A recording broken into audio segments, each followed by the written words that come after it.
afternoon. Good afternoon. You know, it's a wonderful afternoon despite all of the challenges that we have in the world and that kind of thing. We have the opportunity to be here and to participate in what I'm sure will be a very informative and helpful dialogue about one of the most important topics, I believe, that we're dealing with today.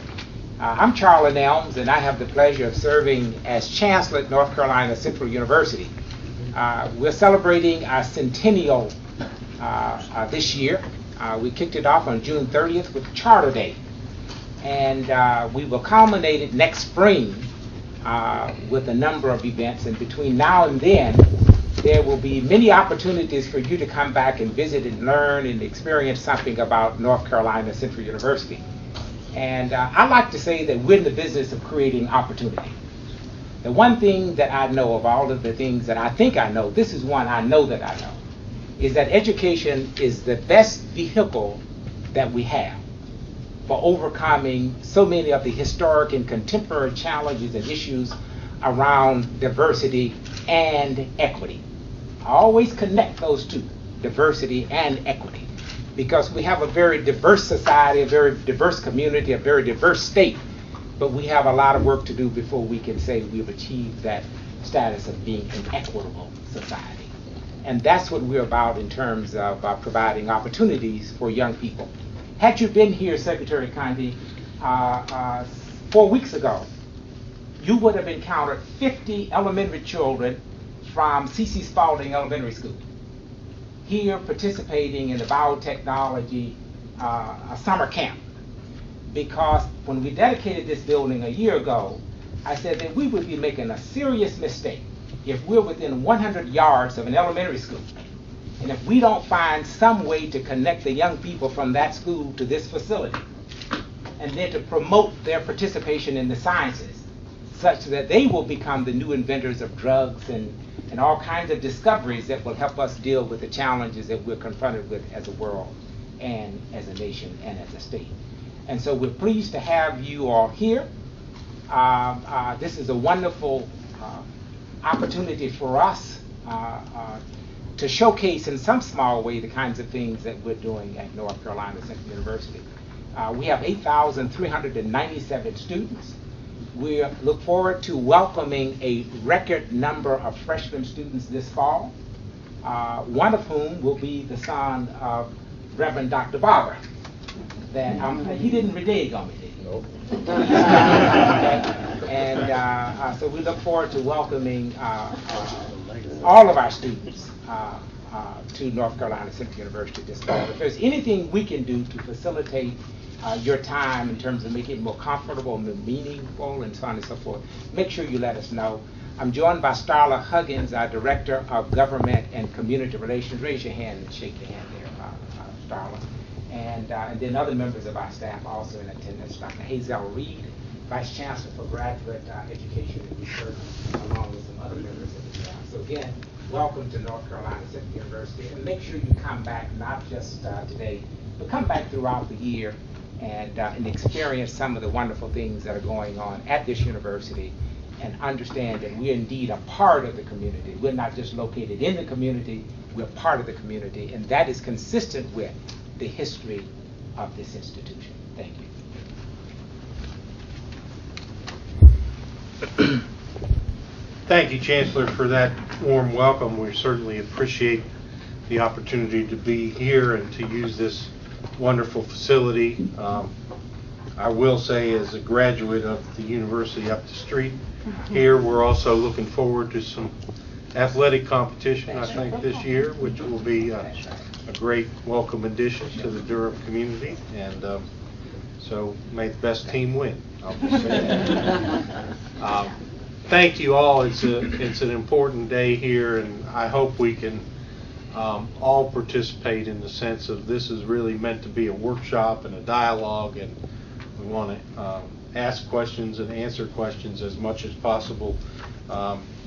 We really appreciate everybody who's made it. We've got a full house, and I think that's an indication of the importance of this particular event. For 10 years we've been working at DOT to improve our ability to attract and be involved in partnership with disadvantaged businesses and working on our transportation challenges across the state. We completed our first disparity study in 2003-2004, and it provided us with a lot of recommendations about how to improve what we were doing. We now have a new study by Dr. Boston, and you will hear from him soon. It takes a hard look at the success we've had and also shows us where we've fallen short and we need to do more and do better. I was briefed yesterday by Dr. Boston, and I think some of the results are encouraging, but some of them aren't so good. So we're here to share all of that with you. We have made a difference in many areas, and again, Dr. Boston will walk us through that, and then we're going to have our dialogue. We want and we need and we encourage your feedback and your honesty. We want also your help and support as we move forward. This is not a thing that we can take on solely in the DOT. We need a lot of our partners and stakeholders involved with us, and our success will be up to all of us really, and not just the department employees. We do have a number of department employees here today, and I thank them for being here, and all of them are very focused on, as I said, improvements. I want, as I said, to have this group be engaged and to move forward and to really emphasize the partnership aspect of this. This is something, if we're successful, we can all be proud of. If we're not, I think we're all responsible for not being successful as well. Before I introduce Dr. Boston, I want to also introduce some of the panel members here. Andrea Harris is the CEO of the North Carolina Institute of Minority Economic Development. Probably everybody in the room knows Andrea because she's been at this for a long time and really serves as a beacon for all of our efforts to move forward in this area. And we thank her for being here and for commenting. Depends on how long a time you talk about. You started very young. Shelby Moorman is also here. Shelby is another good friend and is the president of the North Carolina Minority and Women Business Coordinators Network. And Shelby is, again, also worked in the vineyards for quite a while and brings a lot of experience.